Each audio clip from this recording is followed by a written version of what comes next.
Halo golfers, balik lagi sama gua Kevin di Golf In Parahyangan Golf Bandung. Menurut gua Parahyangan Golf Bandung ini adalah salah satu lapangan golf yang punya pemandangan yang keren banget di Indonesia. Sekaligus susahnya bukan main karena memang hampir setiap hole di kanan kiri fairway-nya itu selalu ada hazard atau jurang atau OB. Ditambah lagi green yang bener-bener slopey naik turun gitu. Terus kalau kita main siang itu anginnya kenceng banget, dan kali ini gue akan mulai sekitar pukul jam 10, jadi mungkin nanti di back 9 anginnya baru akan bermunculan. Oke, kita langsung aja mulai dari hole 10. Di hole 10 ini gue tee-off-nya pakai 3 wood. Kenapa nggak driver? Karena drivernya lagi agak ngaco. Jadi kalau ada hole-hole yang pendek yang kalau tee-off-nya gue pakai 3 wood, dia second shotnya masih sisa short iron, gue akan memilih untuk pakai 3 wood. Dan second shot ini gue pakai 9 iron. Kenanya kurang solid, kayak hilly gitu, terus bolanya akhirnya kurang. Nah, bunker ini itu jaraknya sekitar 25 meter. Gue pakai 60, tapi nggak terlalu gue buka, tidak gue tutup sedikit agar carry bolanya bisa nyampe ke hole. Oke, ini dia pukulan dari bunker tadi. Masih par, ada walk in sedikit, sombong-sombong dikit karena ini lagi main sama Naraji dan ada pro Surabaya namanya Andrew Wirawan. Nah, di hole 2 ini baru gue pakai driver, karena kalau pakai 3 wood bunker yang di tengah itu jadi in play, jadi nggak bisa carry bunker yang di tengah itu. Akhirnya gue mau nggak mau harus pakai driver. Nah, second shotnya ini gue pakai 8 iron, tapi bolanya nge-push, dan menurut gue kayaknya pukulannya nggak ada yang salah, cuman karena memang arahnya aja ketika setup udah ke kanan. Jadi ini penting juga buat kalian, kalau kalian mukulnya ke kanan atau ke kiri, make sure basic-basicnya itu udah bener. Jadi kayak arahnya, terus atau shouldernya, atau mungkin ball positionnya. Jadi jangan ngerubah swingnya dulu, kalian harus cek basic-basicnya dulu. Oke, masih even par, safe par dari bunker dan dari rough tadi. Sekarang di hole par 3 ini, hole 12 gue pakai 6 iron. Kenanya solid, cuman agak sedikit nge-pull, tapi masih on the green. Nah, di Parahyangan Golf Bandung ini kalian harus lebih teliti pada saat long putt, karena memang greennya yang naik turun. Terus juga kalau main di sekitar pegunungan kan kita juga harus perhatiin gunungnya ada di mana gitu kan. Jadi harus lebih teliti, lebih fokus ketika baca break. Dan yang paling pentingnya adalah kalian harus komit sama apa yang tadi kalian udah dapetin ketika baca break. Jadi misalkan ini naik, breaknya kiri. Nah, ketika over the ball kalian harus komit kalau ini adalah naik dan kiri. Jadi jangan tiba-tiba pas over the ball, oh enggak, ini kayaknya turun deh, atau jadi ragu-ragu lagi. Jadi intinya kalian harus komit ketika over the ball, apalagi main di lapangan yang dekat pegunungan kayak gini. Oke, kita balik lagi ke second shot di hole 13. Tadi tee off-nya masuk bunker, nggak terlalu jauh sih second shotnya, sekitar 70 meteran, tapi karena kenanya nggak solid jadi akhirnya bolanya kurang masuk bunker. Dan kebetulan bunkernya lagi gur, jadi gua free drop di samping bunkernya itu. Third shotnya ini sekitar 30 meter, dan ini untuk safe par. Breaknya banyak, agak sedikit uphill, dan masih par. Nah, ini bisa kalian lihat sendiri betapa pentingnya short game.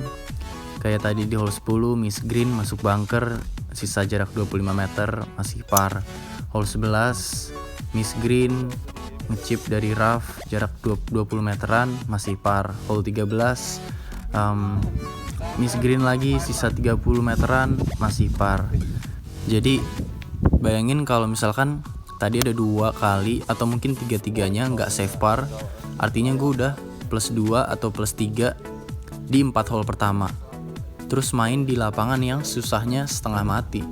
Yang nyari birdie tuh kayaknya yang susah banget. Jadi akhirnya untuk bounce back tuh jadi kemungkinannya kecil. Jadi poinnya lagi-lagi short game itu penting banget. Jadi jangan lupa untuk latih short game kalian. Oke, putt for birdie sekitar jarak 6 meteran. Kalian bisa ngelihat kemana arah gua, karena memang ini greennya slope-nya bener-bener miring banget. Yang biasanya kalau main di lapangan lain tuh 6-7 meter tuh kayak punya keyakinan kalau bolanya bakal masuk. Tapi kalau main di sini tuh 2 putt aja tuh masih mikir gitu. Karena emang slope-nya se-ekstrim itu. Oke, di hole selanjutnya par 3 yang jaraknya nggak terlalu jauh, mungkin sama kayak tadi di hole 12. Klub yang dipakai juga sama kayak di hole 12 tadi, pakai 6 iron, tapi agak sedikit push. Masih on the green, jarak 18 meter. Lagi-lagi long putt di sini pasti selalu tricky. Kayak gini, ini naik dulu, baru setelah itu di deket hole dia flat. Jadi feeling speednya harus bagus banget.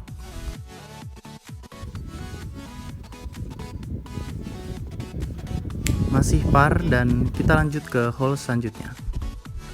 Nah, di hole 16 ini planning awalnya tadi pakai 3 wood, tapi karena gue pikir drivernya udah mulai ketemu di hole 11 tadi mukanya lurus, kira gue pakai driver dan bolanya ke kanan. Di kanan itu ada OB, jadi akhirnya gue harus pukul satu lagi pakai 3 wood. Nah, ini juga masukan buat kalian kalau pukulan kalian tiba-tiba ke kanan atau ke kiri. Jangan pernah ngerubah swing kalian kalau lagi main. Karena kalau lagi main kalian cuman fokus untuk scoring aja. Kalau mau mikirin teknik itu tempatnya di driving range. Kalau di lapangan mikirin teknik itu terlalu beresiko. Dan terkadang ya namanya manusia pasti ada miss-missnya lah, nggak mungkin lurus-lurus terus kan. Pemain PGA Tour juga nggak mungkin mukulnya lurus-lurus, pasti ada missnya. Jadi kalau missnya sekali-sekali nggak perlu sampai ngubah swingnya. Jadi ya udah accept aja apapun outcome yang kalian dapetin dan fokus ke pukulan selanjutnya. Oke, karena tadi OB, jadi akhirnya skor di hole 16 dapat double. Nggak apa-apa, masih banyak hole, masih banyak kesempatan untuk birdie. Apalagi di hole selanjutnya adalah par 5.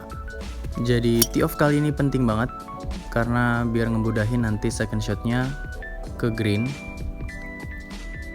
Tapi bolanya ada di tebing bunker. Lagi-lagi ya kalau kayak gini cuman bisa terima aja apapun outcome yang kita dapetin. Stay positif, itu yang paling penting. Kayak ngomong ke diri kalian, oke, nggak apa-apa, masih banyak hole, atau ini par 5 kok, nanti third shotnya masih bisa attack pin.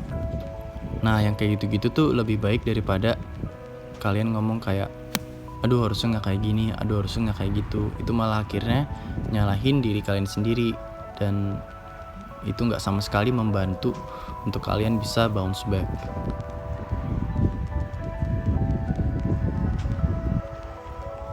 Oke, kesempatan birdie, tapi nggak masuk, terlalu firm speednya.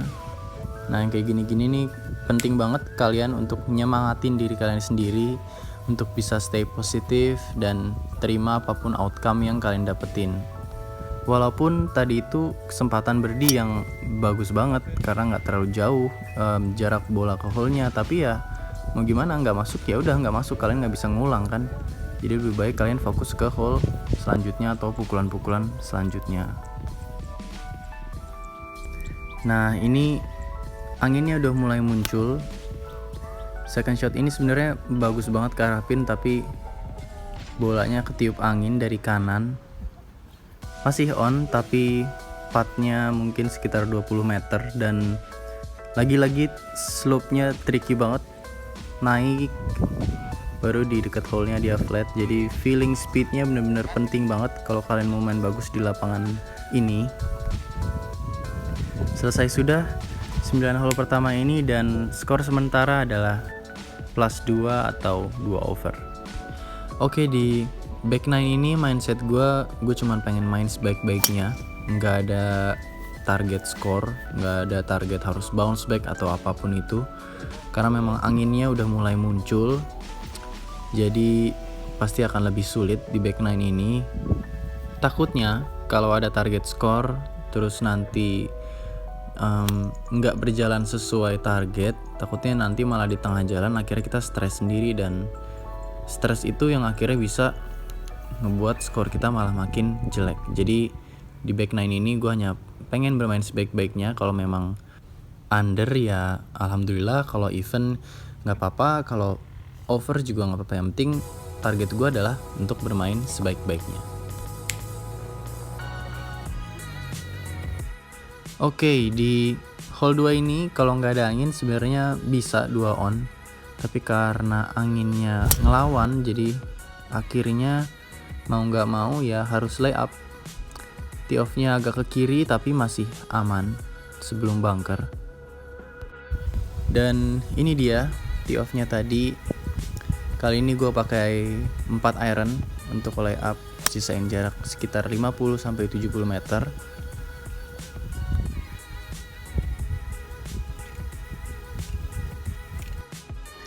Oke, kesempatan untuk birdie, untuk ngurangin overnya tadi di first 9.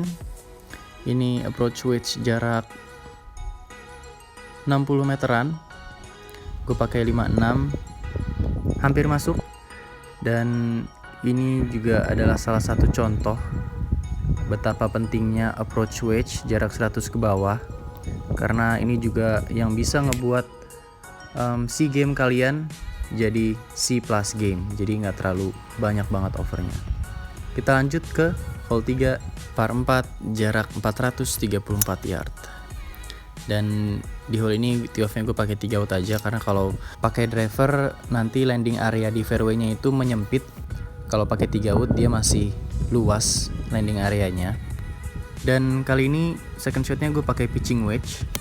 Pinnya itu ada di belakang bagian kanan, dan ini termasuk pin yang tricky karena memang kalau kita second shotnya kurang dia akan turun ke depan. Dan slope di pinnya ini juga lumayan ekstrim, kalian bisa ngeliat dari putt for birdie gue ini, slope-nya itu bener-bener patah. Oke, skor sementara balik lagi ke even par, tapi masih tetap harus fokus karena masih banyak hole-hole susah di depan, tapi juga masih ada hole-hole yang kesempatan birdie-nya cukup besar. Intinya kita tetap harus fokus, jangan sampai kehilangan konsentrasi. Dan di hole 4 ini tee off-nya perfect banget di tengah fairway. Wis, hati-hati bang. Sisa pakai 52, pinnya ada di tengah dan agak sedikit into the wind.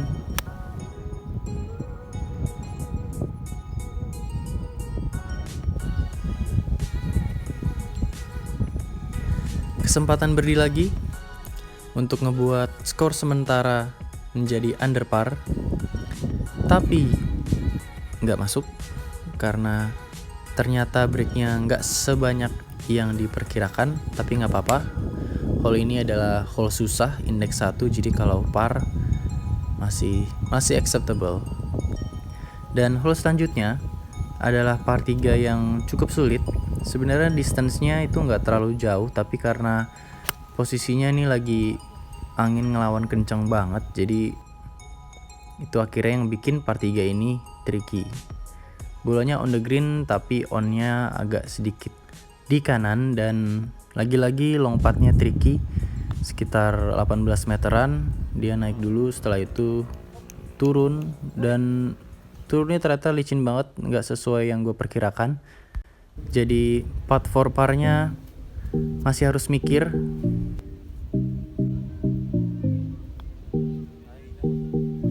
Dan masih par.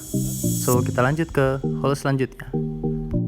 Hole selanjutnya ini par 5 yang nggak begitu jauh, bisa 2 on, mungkin driver iron atau driver hybrid bisa 2 on. Tapi tee off-nya tricky banget karena kita harus motong cross sawah-sawah dan bunker yang ada di depan itu.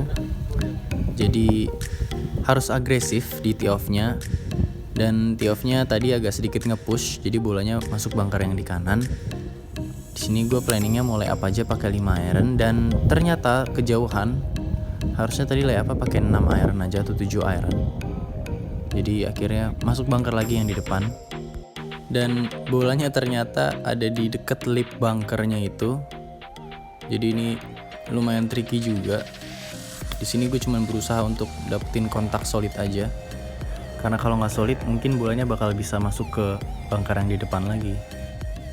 Bolanya on the green, yang dari bunker tadi mungkin sekitar 10 meter, tapi agak sedikit kurang firm, jadi bolanya akhirnya kemakan breaknya.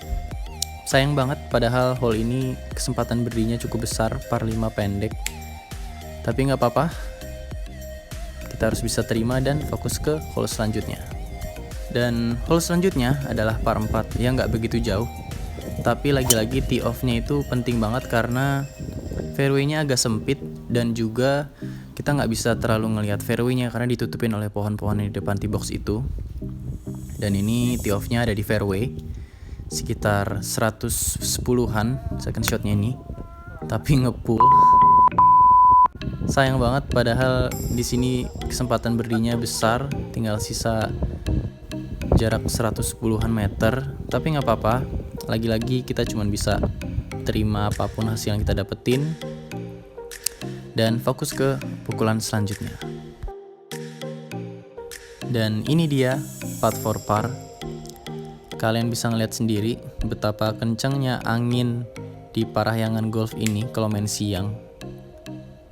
Jadi bener-bener tantangannya lengkap banget, dari layout, dari greennya, dari jaraknya, plus ditambah angin kalau lagi main siang. Lengkap sudah penderitaan seorang golfer. Tapi pada akhirnya, kalau kalian main di lapangan yang susah-susah itu nantinya kalian bisa tahu kelebihan dan kekurangan kalian.